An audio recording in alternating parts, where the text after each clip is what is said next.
What up, everybody, and welcome to Baz on Blades. My name is Baz, and I talk about blades, and today we are talking about a blade. You see the box in front of you. That means we've got an unboxing and first impressions. Hell, you've already seen the title of the video. I haven't even made the title of the video up yet, so you've already seen that. You know exactly what we're talking about. I'm not going to spend a lot of time talking about it going into this. We're going to get it out of the box. We're going to use another Twosun product. What is this? The TS351, maybe? I've been carrying it, getting ready for a review on it. Spoiler alert, it's pretty freaking badass. It's a Twosun. We got a Twosun here in the box. Oh, Justin and his peanuts. All right, so of course I got this from White Mountain Knives. White Mountain Knives, my exclusive source for Twosun product. Justin over at White Mountain Knives, always a pleasure to do business with him. We are not affiliated in any way other than I am a customer and he is an online retailer that takes care of our community. So check him out. As always, use one of the 10% discount codes. I can't even remember what this knife cost, but I did get 10% off of it. I think I got it down like in the $70-something range. I can't remember. What we've got here, we've got the TS418G. The G stands for good golly or gigantum or something. I don't know. Oh, wait, it stands for green G10. That's what it stands for, even though the knife is gargantuan. Oh, this knife is double bagged, and if you buy a Twosun product, you know what that means. It's soaked in oil. All right, so before I even get this out, guys, we're going to get a rag. We're going to get a rag, and we're going to clean this thing off because it is soaked in oil. Twosun wants their product to get to the customer in good shape. Yeah, I'm already liking this knife. Now, I'm going to do some sort of title that says ultimately ridiculously stupidly big knife. And you know what? It kind of is, but I am a little surprised it is not quite as big as what I thought. The TS418G stands for green G10. That's what the overlay is on this. They are an overlay over a titanium frame lock. D2 for the blade steel. We've got 3 different ways to open this knife. We've got a flipper tab, we've got thumb studs, and we've got a fuller with a nicely crisp edge that will work very well. That's pretty deep nesting into that handle. You've got the tail end exposed here for a bird's beak at the tail end for retention. Again, at the fore end on the pivot end for retention as well, and a forward movement. Hidden pivot under these overlay scales, so that means you're going to have a couple of screws to come out to get at the pivot to tension the pivot. Titanium backspacer, incorporated lanyard attachment point, a center mount point, which is the best. That backspacer continues around to add strength all the way across the butt end of that knife, and you can see how heavy these liners are. So just to put that into scale, let's see how big this thing is closed. This thing is 5 inches long closed. All right. So 5 inches long closed, and that is how heavy the liners are. And I know every one of you are like, shut the hell up. Just open the damn thing. Oh, perfect. Fabulous detent. Fabulous detent. Look at this design, guys. Again, let's get the ruler out here and hit this mofo with some measurements here. Overall is 9 5/8 of an inch. Let's bring a couple of other comparisons in very quickly. We've got the 4MAX Scout from Cold Steel. We're lined up here at the front of the handle. So blade lengthwise, we may have a 1/16 here on the TS418, but in the handle it balances out here at probably a 1/2 inch longer in the handle on that 4MAX Scout. So overall we're looking at the 4MAX Scout being a 1/4 inch to 3/8 of an inch longer overall, and of course much bulkier as far as the space it will take up. The 4MAX Scout is a very large knife. So what else did I bring out here? Oh, we've got the standard. We've got a paramilitary too. I've got Prince out here, and let's see how Prince, Prince never was a super big guy. He was just talented, and you can see here it's about the same thing. The PM2 is smaller overall, shorter handle length, shorter blade length. This is a fairly sizable knife, but again, I'm a little, my first impression is, holy shit, this thing feels awesome. Oh my God, this feels awesome. Wow, that jimping is way far forward. That lets you choke right up on that flipper tab, acting as your forward guard. That is just perfect right there. Now, if you hold more towards the center of the handle, it feels a little far up for me. But if you come up right up against that that guard, that flipper tab, then it's just right. The blade finish. The blade's super oily. It's in a... that's a bead blast, but it's that very fine surface texture. It's a bead blast, stone washed, lightly stone washed maybe. I don't have my glasses on, guys. I'll have to go back to my 53-year-old eyes. It's got that sort of satiny, very soft media blast type of surface texture to it. Wow, everything is super clean on these Twosun knives. Everything is super clean. There's a lockup. Again, we'll look. You can see show side and back side of those thick liners of that, frame lock basically. They are machined for weight relief. And I don't have my scale out. We'll do that in the big review of this, guys, because no joking. I'm super duper liking that. Fabulous job on that. That's a good looking knife. Now, recently, this is 2023, the last 5 years, multiple very well known knife manufacturers have introduced very military inspired designs like this. And I'm not talking about tactical. This is obviously not tactical. It's not, swift looking. It's not black. It's not, sharp angular lines. This is very traditional. Basically, this is set up like a marine style clip point fixed blade, traditional, but in a folder. So it's a very more of just a traditional military look rather than tactical. A lot of companies have tried this and in my opinion failed. Zero Tolerance put out one of the ugliest knives I've ever seen in my life. I don't even remember what the model number of that knife was. Everybody knows it had the brown G10 scales on it. That thing is so ugly.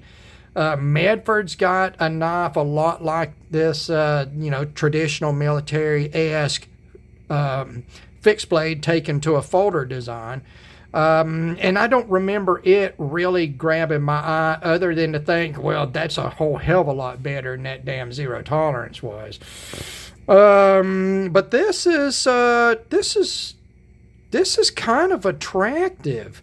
I'm seeing a few things that I would have done differently in the design. I am not a big forward a blade-oriented finger choil type of person. I think pushed up on this forward guard, using the jimping, the well-placed jimping, you could have brought this edge back and had 3/8 of an inch more edge. Brought the edge back close, which is what you're getting by coming up to a finger choil.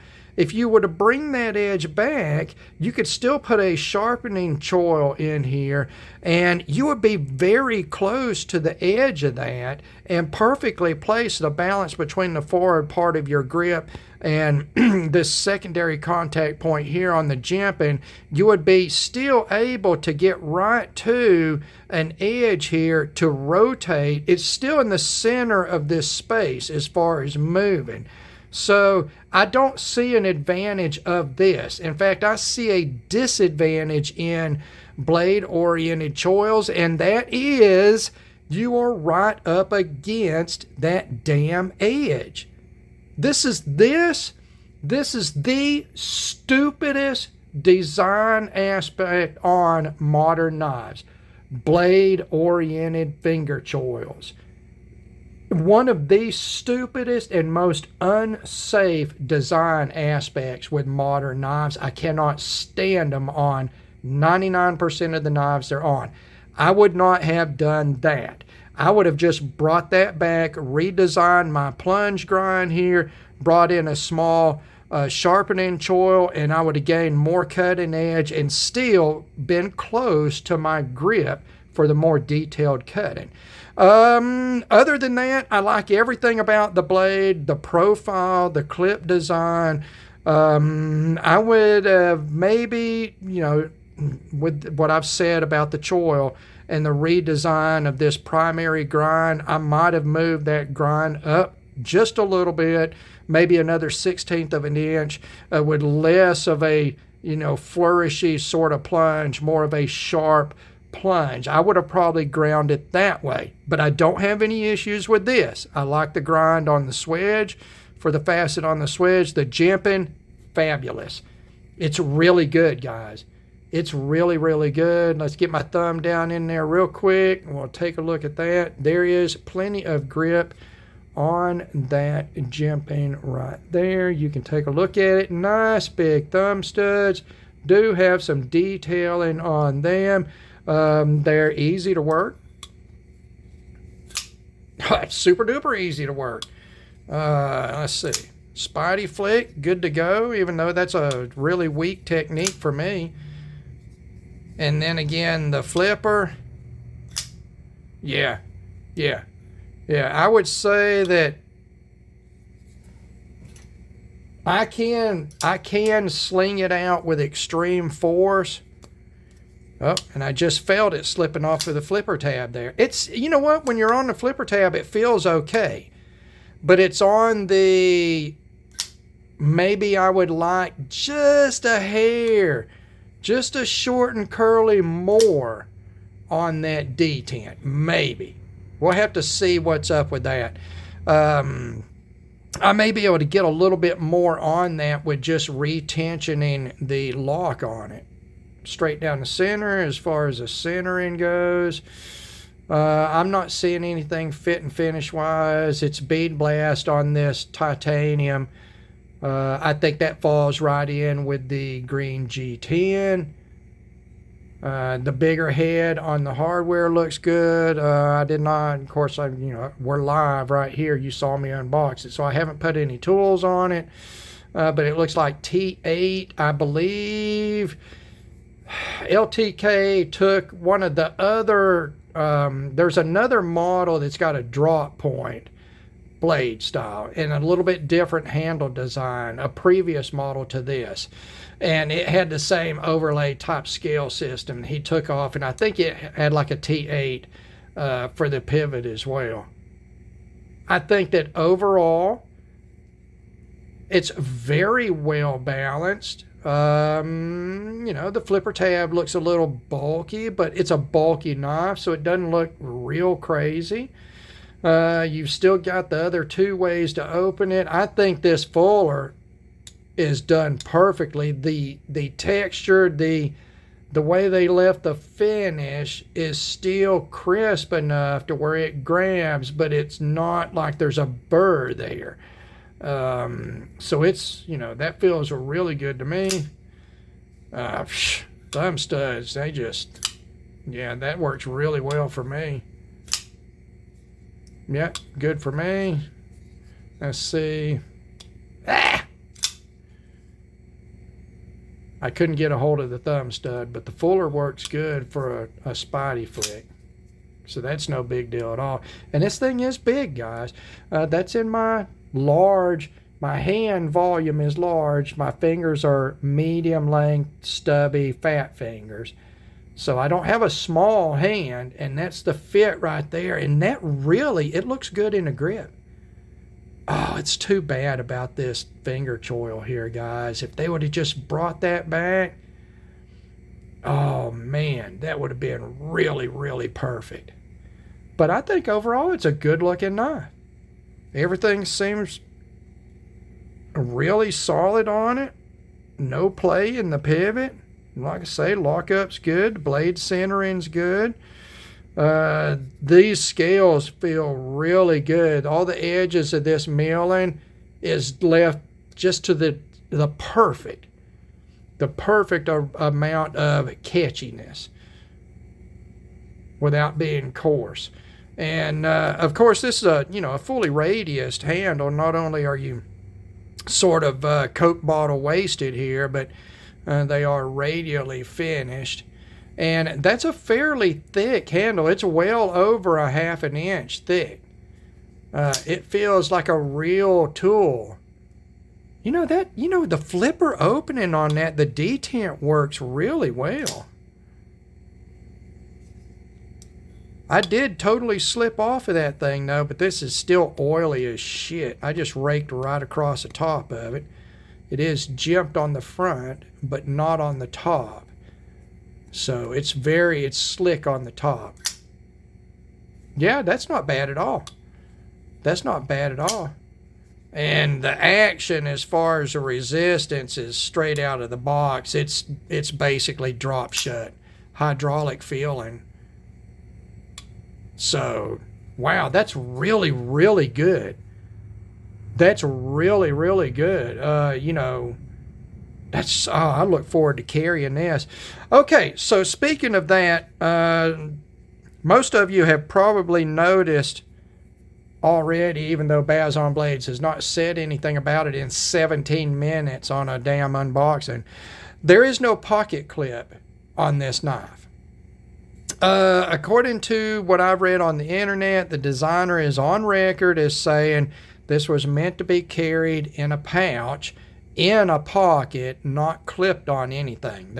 There's no pocket clip. There's no option to put a clip on it. You could drill and tap the frame and you could put a pocket clip on it, but on this radius scale, unless you routed a pocket with a flat bottom for your pocket clip, even with a 2-screw pocket clip, I think you're going to end up with some pocket clip squirm. You would have to come in here and route a pocket with a flat bottom, then drill and tap it to mount your pocket clip. And honestly, I don't miss it. I thought this knife was going to be much more bulky than it is closed. It is way less bulky than that cold steel. Look at that, guys. Look at that. This is way less bulky, and it weighs 1/3 or more less than that cold steel 4 Max Scout. This guy is, I don't remember what they were, like 100 ounces, 16 pounds, a ton and a half, something like that. Fucking heavy knife. This is not too bad. Even though we've got a thick sort of frame on this, frame lock, liner lock, whatever you want to call it, it is milled out on the inside. And I like this. The other model the previous model of this, I didn't care for the design. I didn't like the blade profile or the handle profile, but this I really like. I cannot wait to show this to Dan the man. I think he's going to like this knife. So there you go, the TS418 in green G10 from Twosun. As far as quality, I don't see anything. As far as design, initial impressions, I would have changed this personally. But I'm not going to poop all over the thing. That's not something that's wrong. It's not wrong. It's just different than I would have done it. That's the difference between subjective and objective. Something that most reviewers do not understand. So there you go. We will come back in a couple of weeks, a month. I'm going to carry this thing. I'm going to use it. I'm going to put it in people's hands and get impressions from people. And I'll come back and I'll give you an in-depth review of this as it is out of the box. As far as the money goes for it, under $80, it's worth it. It's worth it. Even if you're not a huge D2 fan, I think it's worth it, guys. I've got it in my hand, and I'm like, I don't regret this at all. This is not going into the giveaway, I don't think. I'm thinking I'm going to keep this knife. I'm liking this pretty well. Pretty well, I'm liking this. Yeah, that's not bad at all. TS418. Stay tuned for the in-depth review coming up. And we've got other reviews. The table top is full of knives and crap. I've got to review. I've got to get back. Maybe I will. I don't know. I'm just sort of, I don't know, guys. Maybe I'm just not cut out to be a world famous knife reviewer. I don't know. Anyway, as always, thank you very much for taking the time to watch one of my videos. God bless all of you, and we will talk to you again.